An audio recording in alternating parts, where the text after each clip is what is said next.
Mr. Ang, did you say that the gross bets is about 1 billion to 2 billion? Is this per day, sir? Per day, Your Honor. Per day? Per day.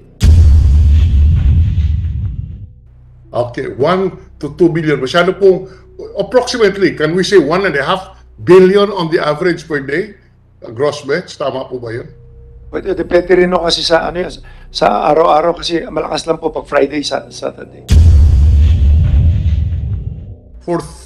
Kung 30 days po, hindi ko na po ma-compute. What you're saying 1 to 2 billion per day? Let's say 1.5 na, 1.6 And average. this is only for Lucky 8 or for the 7 or for the 8 licensees, Mr. Ang? Pues, sa amin lang po yan. Per month, it's anywhere from 30 billion to 60 billion. Ganun po ba? Or the 60 billion po. How much? A month. A month is Yes. about 60 billion. Yes, Your Honor. 60 billion. Magkano po ang inyong commission? Well, 5% kinukuha namin, tapos binibigay namin sa mga agent, 2%, tapos Teka muna. Just the gross muna. So 5% of 60 billion is roughly 3 billion per month ang commission ninyo? hindi po, ano yan eh, 5%, 6 billion, 3 billion, more or less. Okay, thank you. Grace po. Thank you po, Mr. Chair. Actually, alam naman natin na may pending application ng franchise yung Lucky 8. At nung ito'y dumating sa amin, no, sa committee namin, syempre bago itong ganitong klaseng pasugalan na humihingi ng prangkisa, talagang napakahirap suriin, ano. Pero ang isa naman ang masasabi ko, sila humarap para mag-apply. Isang bagay ito na masasabi natin tungkol sa kanila. Ngayon, marami rin akong nadidinig, halimbawa, Lucky 8, tapos yung mga ibang, yung isang nabanggit nga dyan, si Pineda, na sa sarili nilang kilos, may mga nagsasabi na nakakatulong sila. Ngayon, ang importante ngayon na talakayan natin, ito, siguro tatanungin ko si Mr. Atong paano yung nagiging kooperasyon ninyo sa mga pulis ngayon sa pag-iimbestiga? Kasi nga, di ba may mga sinasabi na sira yung CCTV doon sa Sabungan, naayos na ba yung mga CCTV na yan? Pangalawa, anong klaseng kooperasyon ang binibigay ninyo? Meron din ba kayong mga pinagsususpetsahan? Kung hindi talaga kayo ay responsable dyan, ano ang nakikita ninyong anggulo ngayon dito sa mga nawawala na ito? Kasi yun ang talagang punot dulo nito. Mahirap natin talakayin ang isang prangkisa na may mga kasong ganitong nakabinbin. Yes, Your Honor. Yun po. Yeah, you can respond, please. Okay. Your Honor, about CCTV, okay. Napanood ko rin po na napapagalitan din ng PAGCOR dahil sa hindi sila nag-i-higpit sa amin sa CCTV. Ang CCTV po sa PAGCOR, ang nilalagyan nila ng CCTV inside casino lang. Hindi po kasi nila teritoryo ang mismong arena eh. Wala talaga kasi sa amin studio lang po eh. Ngayon, yung pag naikukwento ko nga kung paano kami, kung makikita niyo yung studio namin, yung hindi na kailangan lagyan ng CCTV yung mismo site namin dahil naka-video siya. Pagka nagpapalabas may video eh. Yung perimeter naman, hanggang ngayon under construction pa ho kami. Kasi nung mag-start kami ng July 15, hanggang December, may pandemic eh. Ang palabas namin kukunti lang, tapos bumibili kami ng manok, tapos konti-konti lang yan. Nakapag-start kami ng maganda, 2021, tapos nagsisimula umakyat yan, tsaka palang, tapos nalaman ko nga na mga March yata yun, napunta kami sa PAGCOR na kailangan kami i-regulate. You mean to say na yung tatlong sabungan na inoperate ninyo puro under construction pa, kaya hindi kayo nakapaglagay ng CCTV? Farm lang ho yan eh, farm. Okay? Farm.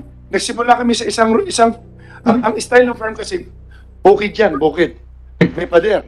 May pader, wala. Nung una, walang pader. Ginagawa namin yan sa isang ano lang, yung rueda lang. So, yun ang ginawa namin arena. So, tapos yung mga manok, yung mga cockhouse, kanya-kanyang cockhouse yan, may air condition. Nung una, wala pa nga air condition eh. Nakalagay lang eh. So, within few months, nagsisimula pa lang kami ayusin. Tuloy-tuloy ang construction hanggang ngayong oras na to. Maski tignan nyo. Tsaka, sa mga pulis, maski tanong nyo po sa kanila, every time na gusto nila pumunta sa amin, pinupuntahan nila kami. Never kami nag-object na imbestigahan kami. Yung sa CCTV, humihingi po ako ng paumanin. Ilang hektarya yung lupa namin sa Lipa? 33 hectares. Hanggang ngayon, pinapadiran pa. Tapos, yung sa Santa Cruz namin, 10 hectares, 11. Hindi naman kami makapagpadir ng ayos dati dahil yung pandemic, mahirap yung mapag-travel. Okay, for Lipa, sabi mo, open na, with the indulgence of Senator Grace mo, is it okay na this, mag-follow up lang ako? Go ahead, sir. Nakikinig lang din po ako. Thank you, Mr. Chair. Yeah, thank you. Sabi mo, sa Lipa, 33 hectares, tapos kinukural ninyo. How about Manila? I think this Manila Arena is already built up establishment. Manila Arena, nagawa po namin dati yan as cockpit. Hindi po nakakapagsabong dyan. Santa Cruz, nakapagsabong lately lang nung pinayagan lang ng IATF. Matagal naka-stack yan, idle yung lugar eh. Kaya nga, kung matagal na rin itong walang CCTV. Wala po, kagagawa lang yan na Your bagong gawa lang yung arena na yan eh.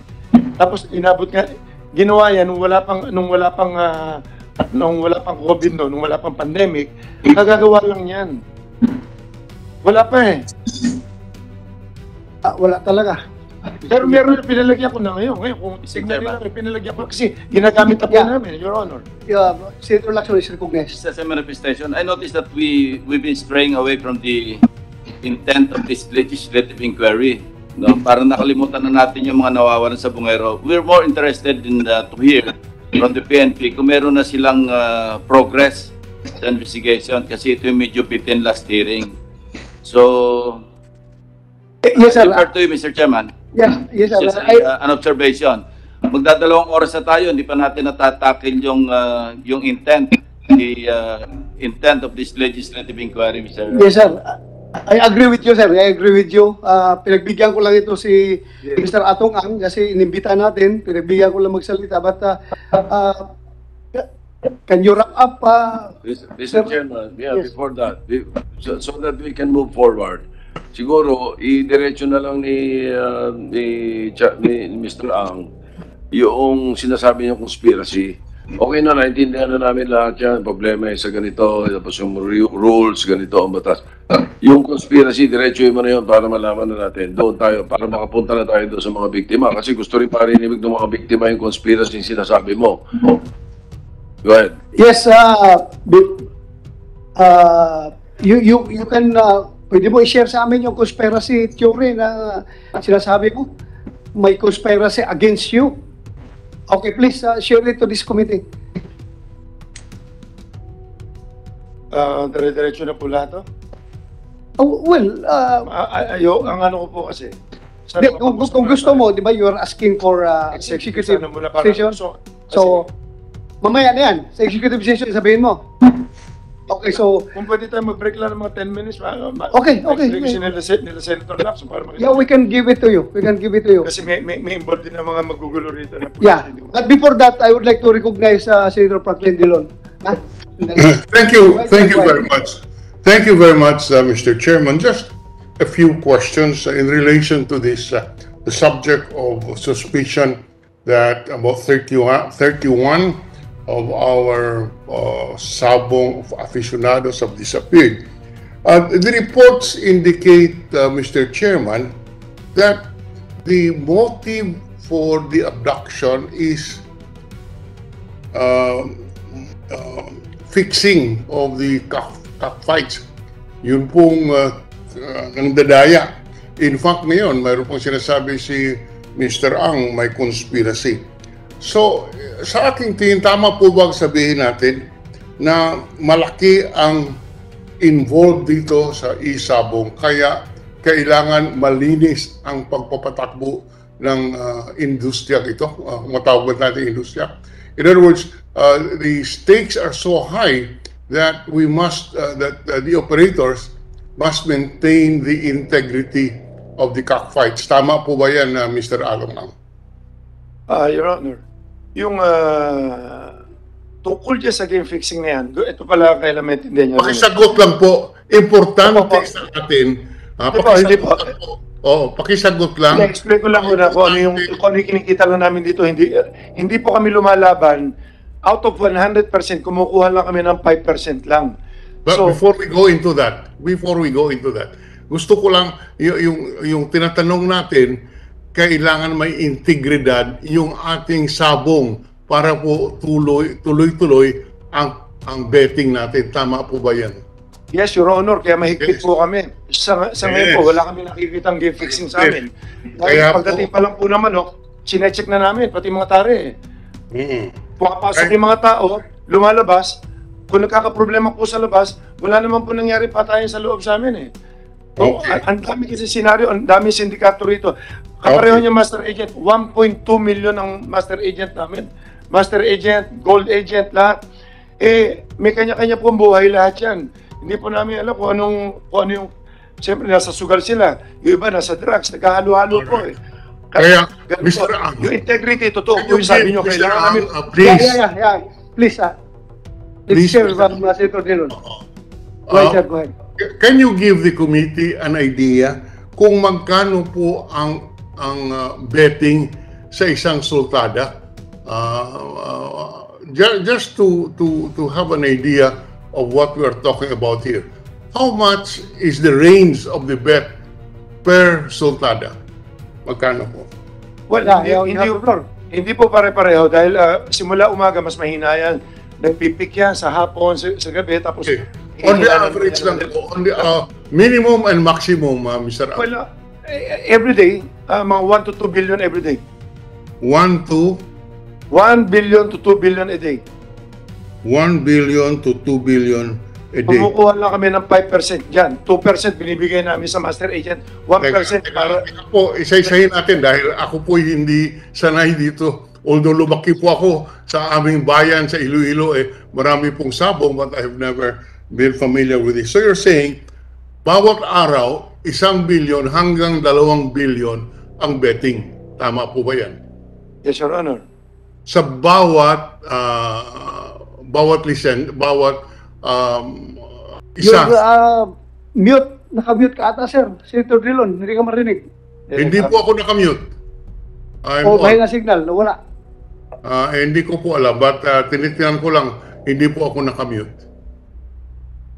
Something is wrong, probably with our technological connection. Mr. Chair, I can actually hear the minority leader. Stop ka muna at mag-kuhan tayo, executive session afterwards. But before that, before we dismiss dahil maghingi muna tayo ng update from CIDG. Then after the CIDG, pakinggan natin itong nakasalang na yung case number 4. Mr. Chair, mag-break tayo, mag-executive session tayo sa loob ng lounge habang papakainin na rin natin itong mga naiwan dito sa Pwede po ba, Mr. Chair, tapusin ko lang ang aking can I just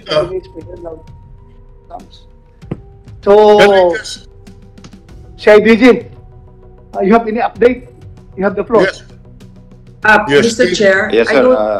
To the Honorable Chairman of this committee, Senator Ronald De La Rosa, sir, and to the other Honorable Senators. Sandali lang, kabilis ng turnover ninyo. Yes, sir. Yeah. First hearing, the Director of CIDG is General Pero. Now, Yes, ikaw na naman. Yes, sir. So, retired na si Pero. Yes, sir. So, masaya si Pero ngayon, nakalusot siya sa problema na ito. Yes, sir. Ikaw ngayon ang tatanggap sa kanyang problema. Yes, Go ahead.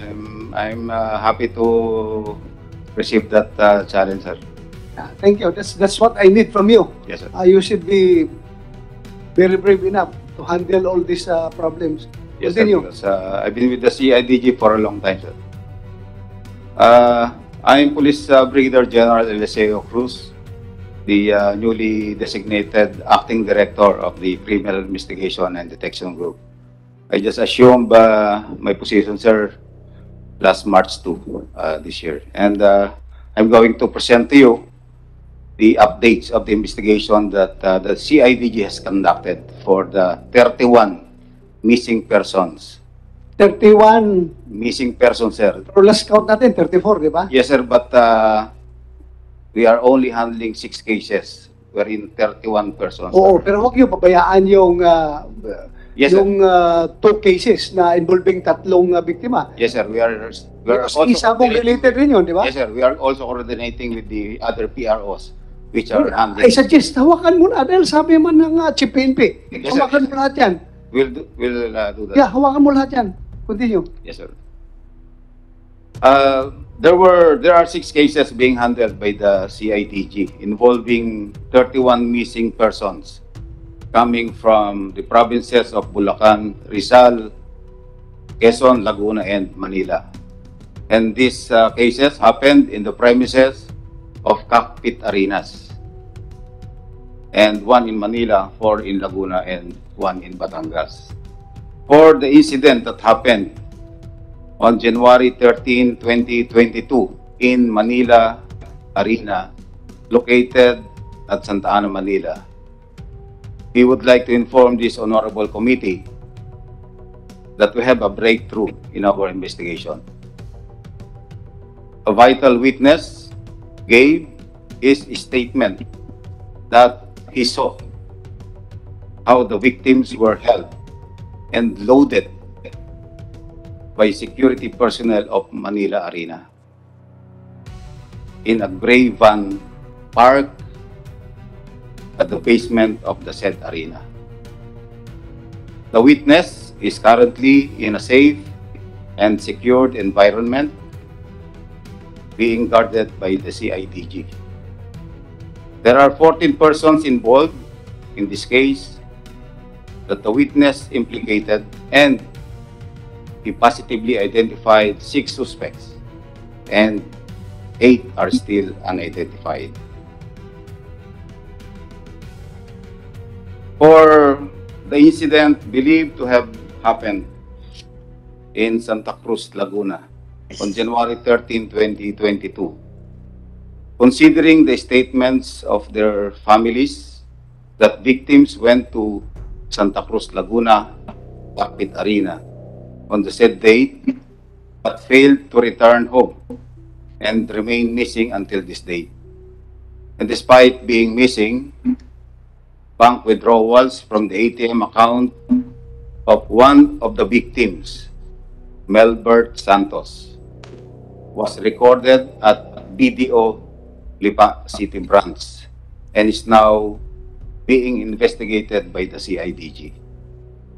The person captured in the CCTV footage who withdrew money using the said ATM account is considered as one of our persons of interest and subject for manhunt operation by the CIDG.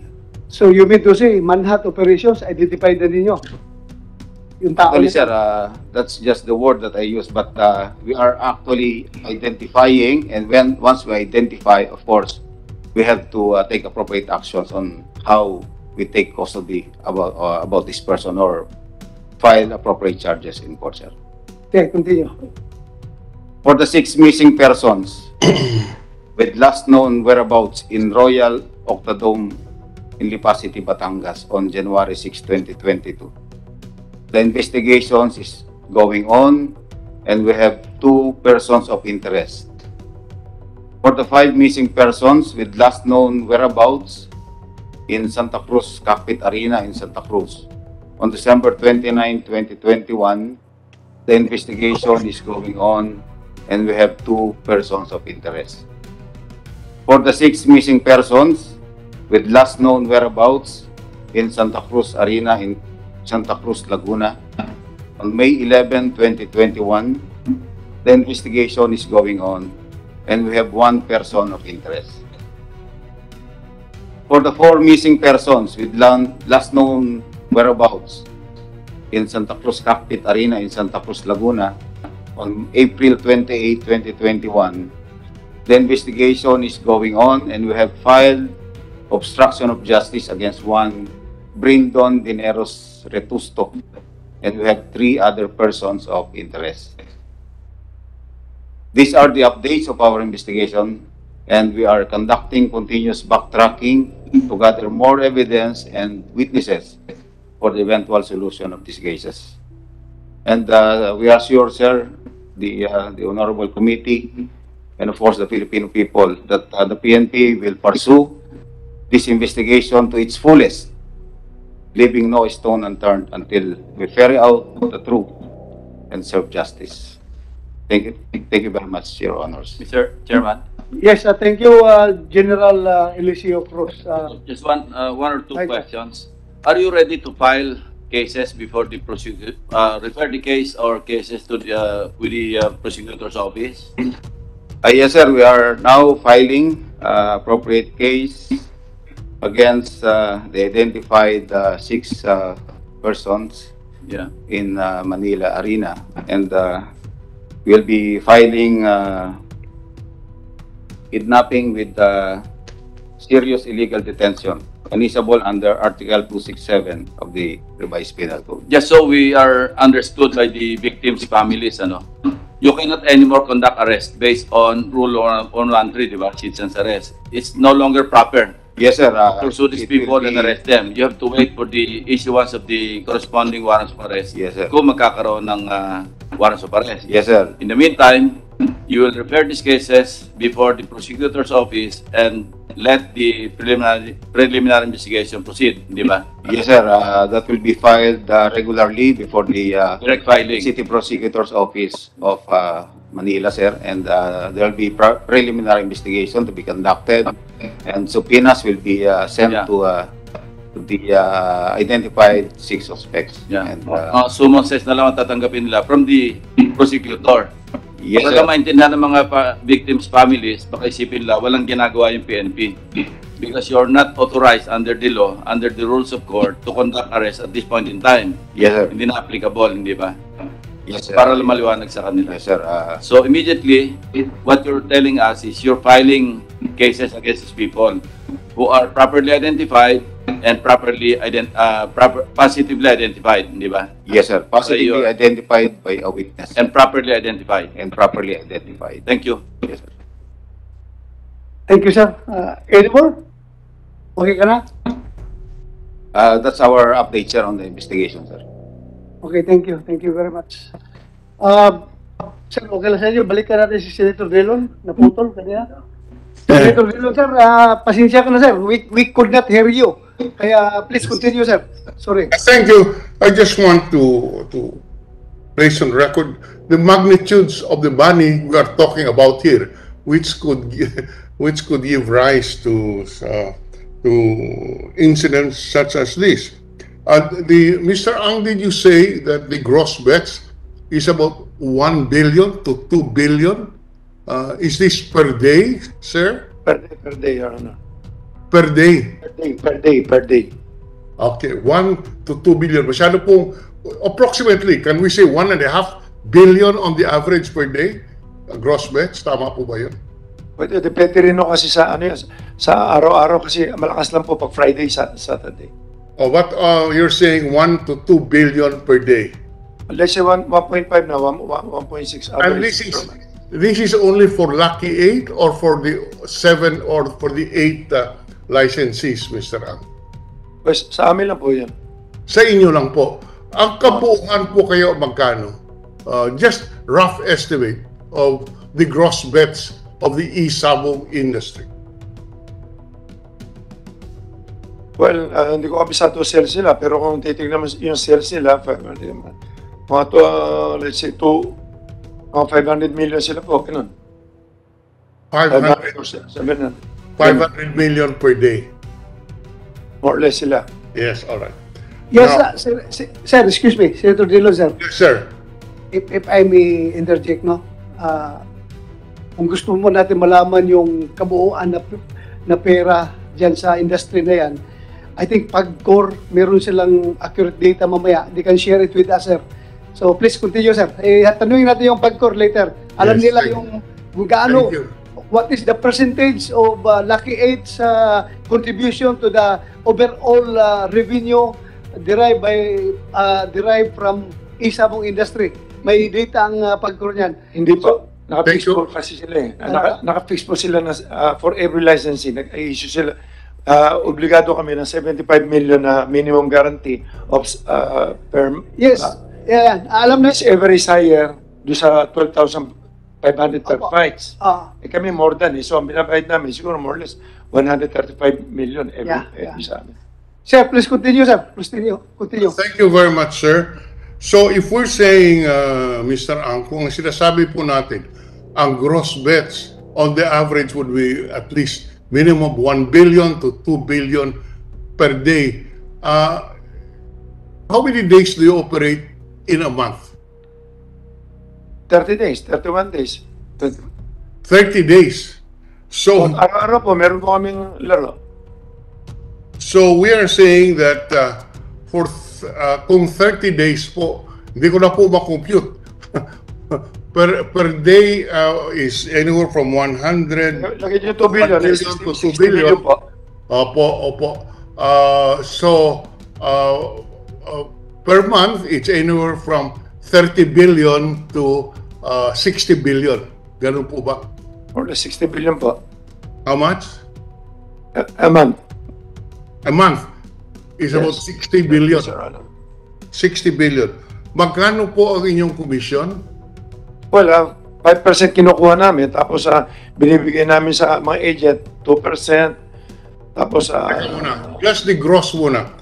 So 5% of 60 billion is roughly 3 billion per month ang commission ninyo? hindi po, ano yan eh, 5%, 6 billion, 3 billion, more or less. Okay, I'm sorry. 5% of 60 billion is roughly 30 billion per month. Ganun po ba? 66 billion, 3 billion lang po yan. Tapos 5%, that's roughly 30 billion, 30 billion per month. Ang 3 lang. 3 lang po, 3 lang. ha? 5% lang eh. 5% of 60 billion is 30 billion, right? 3. I'm 3 lang sorry. po, 3 lang po. 3 I'm sorry. 3 billion. Yan po ang kinikita ng franchisee dito. 3 Hindi po kinikita. May ano po yun. Binibigay po, binabalik po namin sa mga agent. 2 or 2.5. Depende ho. Binibigay namin sa kanila uli mga 2 or 2.5. So, kung sa 3 billion, kung alisin mo yung kalahati, binibigay na kagad yun, 1.5 na lang matitira. Plus mga expenses pa, nalagay mo 1%, alisin mo 1% yun, more or less mga nasa mga 900, 800 matitira sa isang buwan. Anyway, yes. Doon ako kunin yun sa mga PAGCOR, sa mga ganyan. Doon na namin binabayad lahat. Kaya po, kung 3 billion ang kinikita ng Lucky 8, baka po payat ang 640 million na sinasabi ng PAGCOR na kanilang income dito sa Isabong. Ulitin ko lang, 3 billion per month. Even assuming that you incur expenses on this, 640 million per month of revenue by PAGCOR is pittance, is very small compared to the gross income of Lucky 8. That's all that I am trying to point out. Mr. Chairman, just to pursue lang. Yes. Point of Okay. clarification, Mr. Chairman. Yes, Yung sir. 5%, Yes, sir. yeah, thank you, Senator Drilon. I-pursue ko lang yung point yung sa 5%. 5% Yes. for both entries or 5% for one entry? Pag pinagsama yung both entries, kaya nga without risk kami. Kung may tayong 1 million sa kabila, 1 million sa kabila, 2%, 2 million yun, minus 5% yun. So 5% sa both entries na. Total.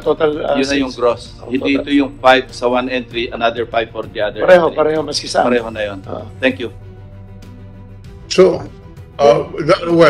kaya po, that's why I'm just asking yung gross per day.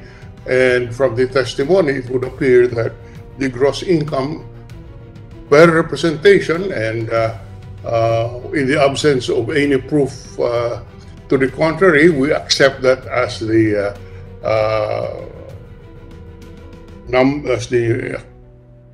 gross income of its licensee. Yan lang po muna. We would love to hear from the PAGCOR on the exact amounts.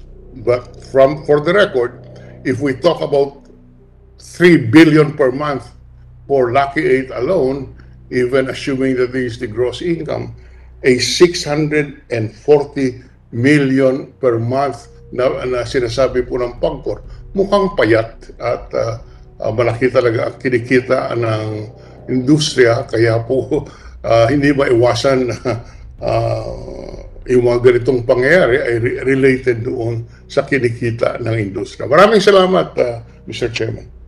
Thank you, sir. Thank you. Right, sir. Senator Lacson. Yeah, ang sabi ng PAGCOR kanina, I was taking notes, from April to, ito yung last year, parang ang average na remittance sa PAGCOR, 400 million per month.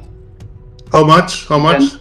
And then for last year, from April, I think hanggang December, parang average 400 million pesos per month ang remittance. Okay. January to date, nag-increase ito sa 640 million per month. Okay. Noon pong April, si Lucky 8 pa lang po ang umaandar. Yung mga iba, sunod-sunod pa lang at nabuo lang yung 7 na ngayon 6 na lang nitong November, December. Okay. Pero po thank you, ma'am. Ito, sandali, ma'am. So, 640 million pesos per month yung January to date. Ito yung average nyo per month. Opo, sir.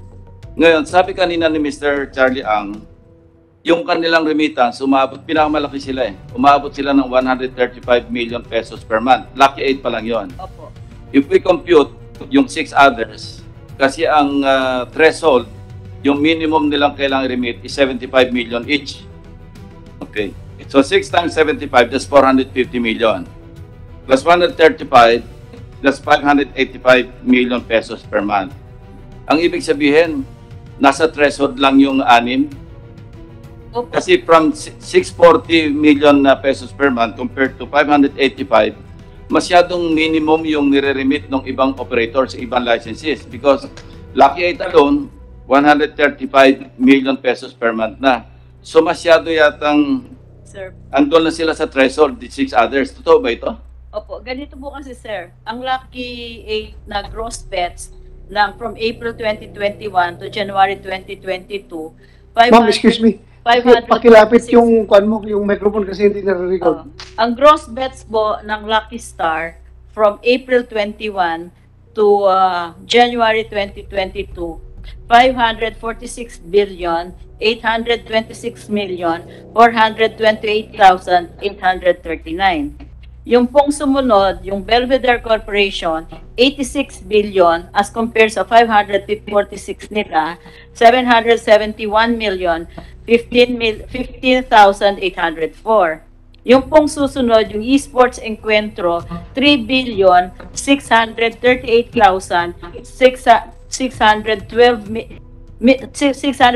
million 612,985 pesos. And Home Visayan Cockers, susunod na malaki sa Lucky Star, 96 billion 576 million 56,951. Yun pong sumunod, yung Jade Entertainment, 145 million 357,404,000. Yung New Win Cockers, 1 billion 205,219. 205 million 219,683. Yun hong Philippine Cocking International, 6 billion 856 million 263,554.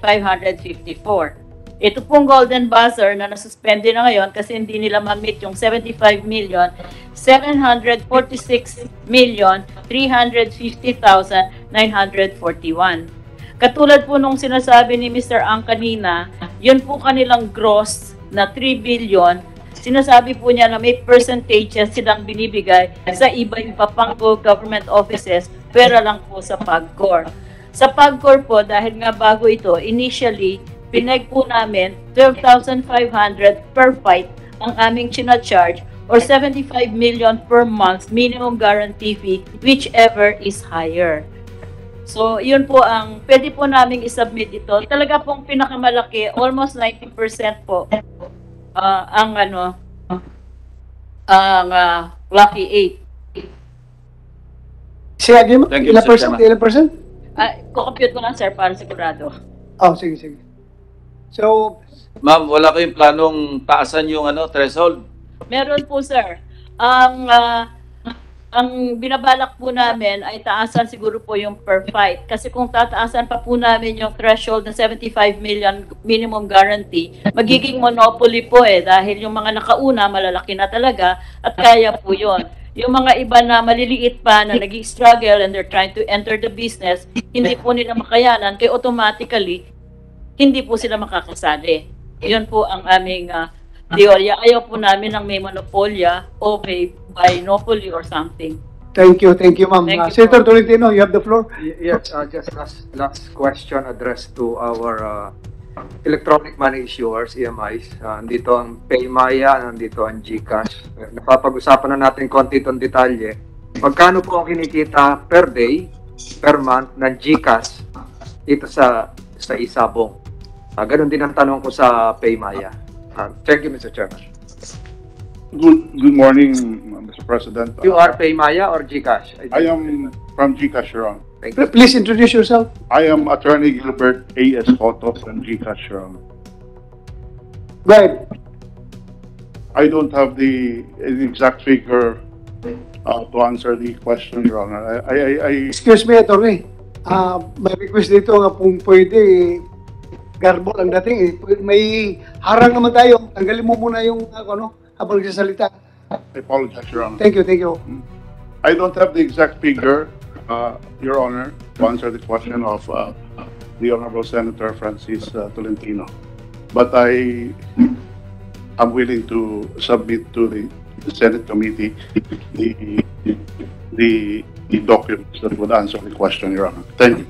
Mr. Chairman, after the break, we can ask the representative from GCash to provide us the figures. He can call.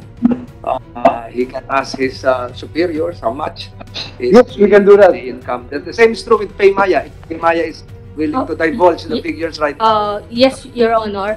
I also cannot give you the specific data, no? But I understand that Paymaya only onboarded or accredited this Isabong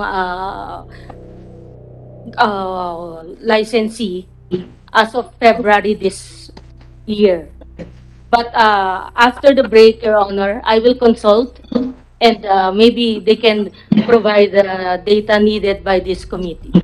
So, also GCash, can you provide after the break? Kaya mo? Kasi kaya mo daw ng Paymaya, yung Your GCash. Honor, can I ask for at least 1 day, Your Honor? I don't think I can. Mabuti pa si Mr. Ang na-provide. Ikaw, nahirapan ka mag-provide. Yes, So, sir. Mr. Chairman, siguro isama na rin natin yung income generated from international debtors sa GCash and Paymaya. Yes, we can do that.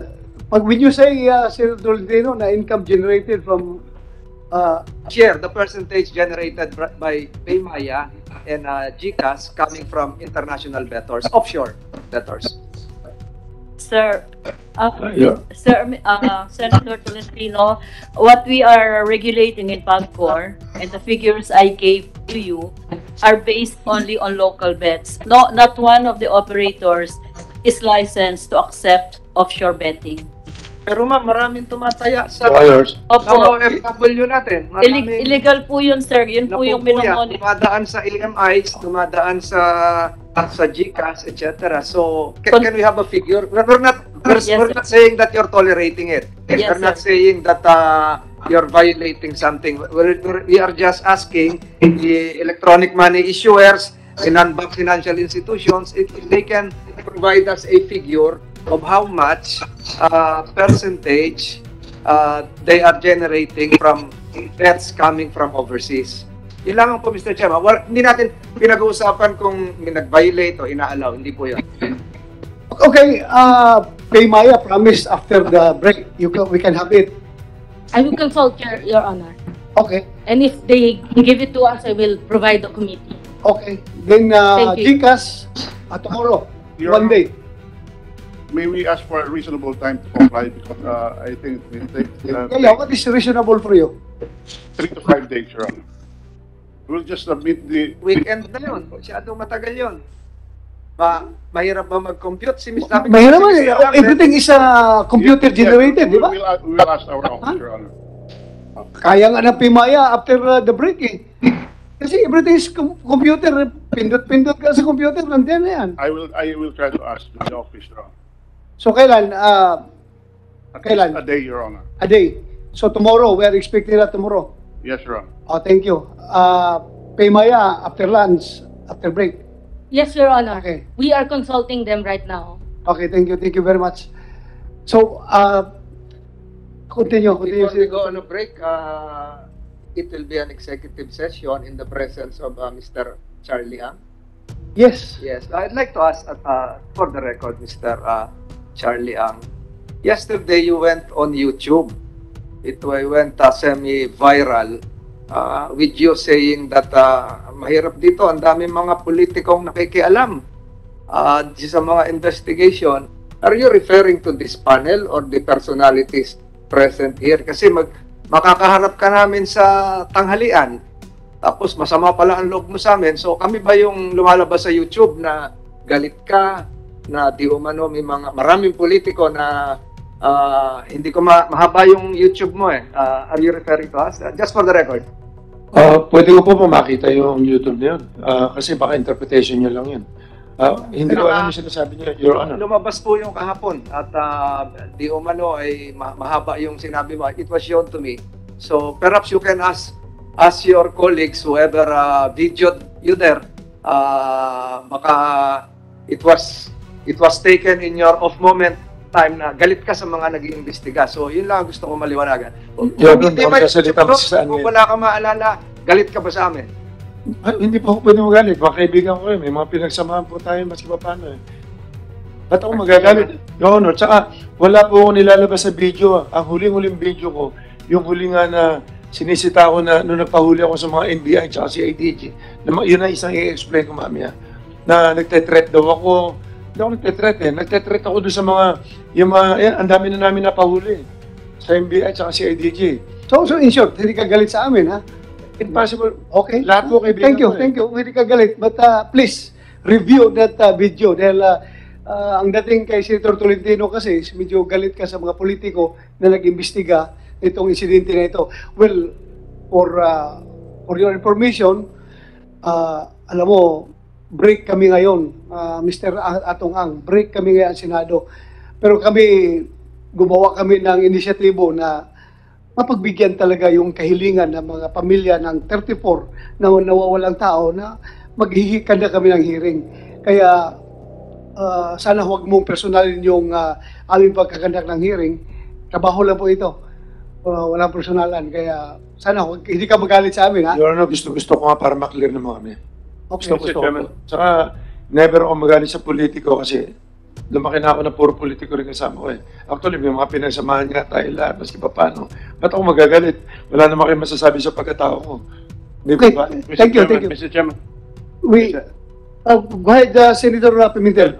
Yung sasabihin ba ni Mr. Ang sa executive session, hindi mo kaya sabihin dito sa open session? Andiyan, parang naririnig tayo ng regional director ng NBI, baka may informasyon siya makuha ron. Ayan namang si director ng CIDG. Hindi ba pwedeng sabihin mo na lang yun sa open session? Kung pwede ko po sabihin, basta pinayagan niyo ako sabihin ko sa open, okay lang. Suggestion ko lang kung pwede ko sabihin muna sa inyo, saka yung sabihin sa akin kasi baka naman mali. At isingil ako ng advice. Hindi, ganito eh. Ang sasabihin mo are some facts na alam mo, some opinion. Basta wag ka lang manira ng tao na openly libelous na ano, so ano masama, di ba? Hindi ka naman sasadya na sisiraan mo yung tao na walang ka-basis-basis. So, kasi I'm sure marami interesado kung ano sasabihin mo, di sabay-sabay nang marinig ng lahat. Ewan ko, hindi, I'm sure na si chairman namin is accommodating your request. And then nag-request ka kasi may agam-agam ka na baka hindi mo pwedeng sabihin in open session. Pero kung kaya mong sabihin in open session, I suggest wag na tayo mag-executive session, open session na. Oh. Gugulo talaga, mas maganda. Okay, sige.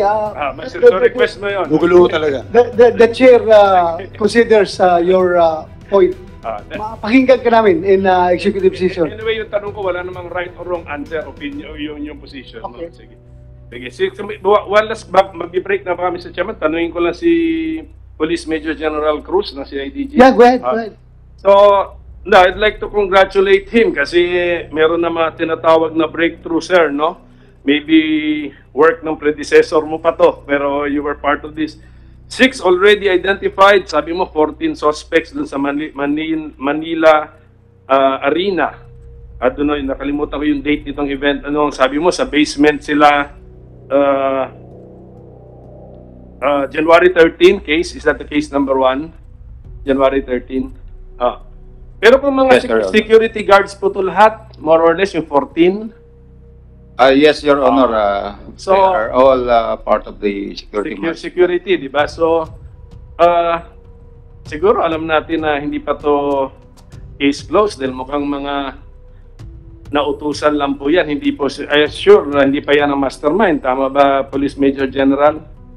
We are, right now, sir, we are just basing our actions on the testimony of a witness and, and other evidence at hand. So, ako lang, ito lang pakiramdam ko. Medyo malayo-layo pa ito na matapos because imagine 14 security guards abducting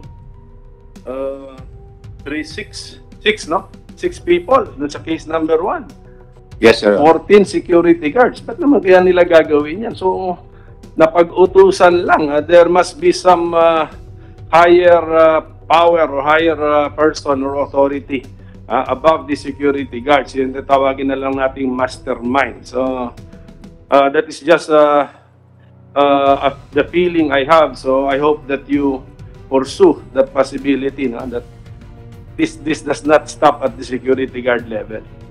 Yes, Your Honor. That's always the course of our investigation in CIDG.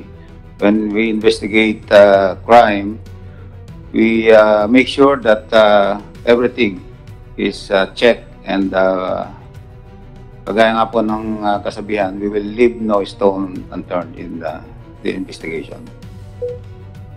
Thank you. Anyway, Senator Pimentel, the management of Manila Arena is also invited. Andito, di ba? Komisek, the manager of Manila Arena. For the record, sir, we have invited them. Okay, so andito sila. Check, sir. Okay, thank you. So from here, ma'am, siguro mas maganda mamaya na kayo na may pagbigyan after the break. Kain muna tayo. Okay lang sa inyo? Kain muna tayo. Kumsik, please bigyan ng pagkain yung mga resource persons natin. Habang nag-break tayo, kami, executive session sa loob with Mr. Ang. Yes, sir. We'll comply, sir. Okay, thank you.